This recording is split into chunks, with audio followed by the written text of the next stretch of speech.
You know that feeling when your phone buzzes and you already know what the notification says before you even open it? You check your bank balance, $1,742. And then, same day, life decides to test you. Your car makes a new noise you've never heard before. Your kid's school sends an email about an unexpected fee, or your boss sends you that message, the one that just says, "Hey, can we talk?" And your stomach drops before you even type back. You're sitting there thinking, I am one random Tuesday away from complete disaster.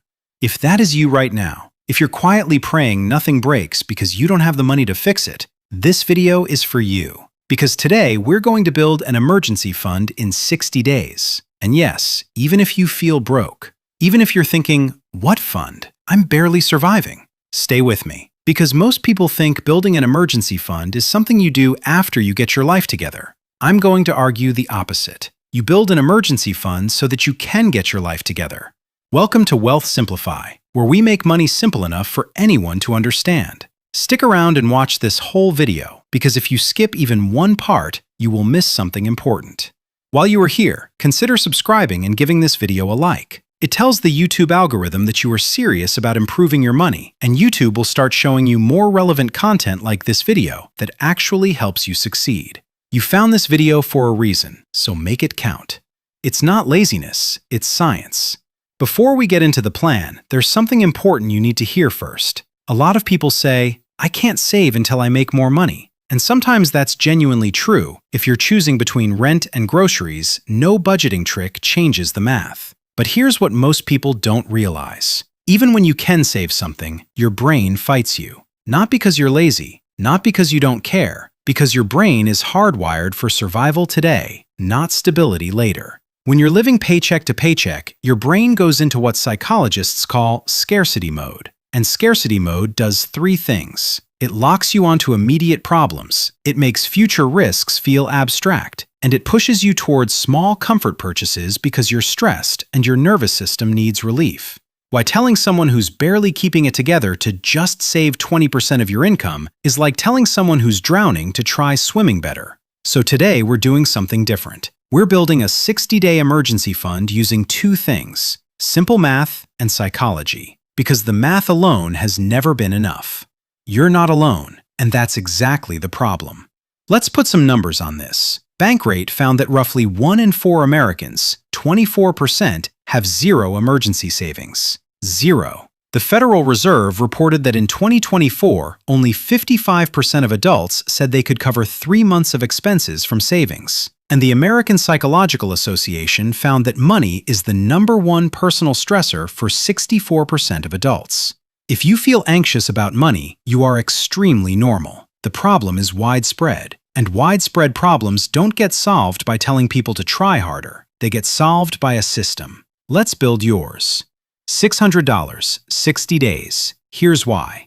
Meet Sarah and Marcus. Sarah has no emergency fund. Every unexpected bill goes on a credit card, which makes next month tighter, which makes the month after that tighter. It's a loop, and she knows it, but she doesn't know how to break it.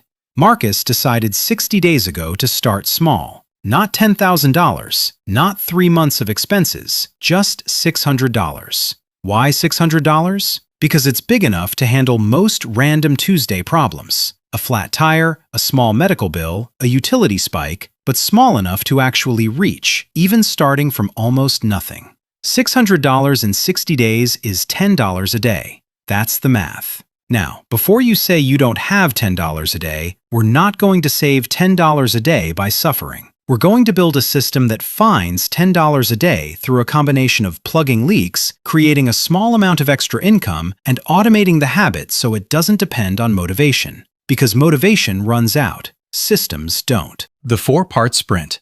Here's the framework we'll run over the next 60 days. 4 words: separate, stabilize, squeeze, supplement. Each one is a phase. Each one builds on the last. And together, they get Sarah and you to $600 before the 60 days are up. Let's go through each one. Day 1. Stop saving where you spend. Day one is not save money. Day one is stop keeping your emergency fund in the same account you buy things from. If your emergency fund is sitting in your checking account, it's not an emergency fund. It's a snack fund. Your brain treats money that's visible and easy to access as available, which means it will get spent, usually on something that felt justified in the moment. So do this today. Open a separate savings account. Rename it Do Not Touch Emergency Fund. If your bank lets you hide it from the main screen, hide it. This sounds minor. It isn't. You are designing your environment so that willpower doesn't have to do the work. Then automate a transfer right after payday for whatever you can manage. $5 a day, $25 a week, $3 a day. The amount doesn't matter right now. The habit does. Because if you save whatever's left at the end of the month, you will save nothing every time. Week 1. Find your first $100. Your brain needs proof early. It needs to see the number move. So week 1 is about finding your first $100 through 3 fast moves. 1. Cancel something you forgot you're paying for. Open your bank statements right now and look for subscriptions, app fees, gym memberships, free trials that became paid. Cancel just one. Even $10 a month isn't just $10. It's $10 plus the habit of not paying for things you don't use. 2. The 48-hour pause rule. For the next 60 days, any non-essential purchase gets a 48-hour waiting period. You don't say no forever. You say not yet. That pause breaks the impulse loop. And the real enemy of saving isn't any specific purchase. It's the impulse that drives it. 3. Sell one thing this weekend. Old headphones, shoes you haven't worn in a year, a piece of tech collecting dust in a drawer. One sale. It could be $40, $70, $120. Every dollar goes straight into the separate account. Don't overthink it. Just move fast. Weeks 2 through 4. Find the leaks. Most people don't have a budget problem. They have a leak problem. Leaks are small, frequent, and emotionally justified. I deserve this. I'm stressed. It's only $12. They feel harmless individually. Together, they drain hundreds a month. Here's the simplest audit you'll ever do. Look at the last 14 days of your spending and label every expense one of 3 things. Must, rent, utilities, groceries, transport to work. Non-negotiable. Maybe, things you like but could reduce temporarily. Takeout, subscriptions, convenience spending. What was I thinking? Impulse and regret purchases you wouldn't make again. Your emergency fund comes from maybe and what was I thinking, not from starving yourself. Quick example with real numbers. $24 a week on takeout, $12 a week on convenience store runs, $15 a week on random online purchases. That's $51 a week. Over 8 weeks, that's $408. Right there, most of your $600 goal without touching your income at all. For groceries specifically, pick 6 cheap default meals and rotate them for 60 days. Rice and eggs, pasta and tuna, beans and tortillas, oats and peanut butter. Predictable meals kill decision fatigue, which is what leads to expensive food choices when you're tired and haven't planned anything. And keep one planned treat per week. One. Planned. If you cut out every small joy, you'll rebound and spend more. Restriction breeds rebellion. That's not weakness, that's psychology. Weeks 3 through 6. Add income. Cutting spending can only take you so far, so we add income, not by starting a business, but through 3 fast and realistic moves. Option 1. Ask for more hours, extra shifts, overtime, extended availability. If it's on the table, this is almost always the highest return on your time. Even 4 extra hours a week at $15 an hour is $60 a week. Over 4 weeks, that's $240, close to half the goal on its own. Option 2. One weekend money mission. Pick one. Delivery driving, helping someone move, cleaning a house, freelancing something you're already good at. Goal: $150 in a single weekend. Yes, it's tiring, but it's 60 days. The payoff is that you stop living in fear of a random Tuesday. Option 3. Negotiate one bill. Call your internet provider, your phone company, your insurance. Ask directly, do you have a cheaper plan? Are there fees you can remove? Are there promotions I qualify for that aren't being applied? Even saving $20 a month is $40 over 60 days, and it keeps saving after the 60 days are over. The rules that keep it alive.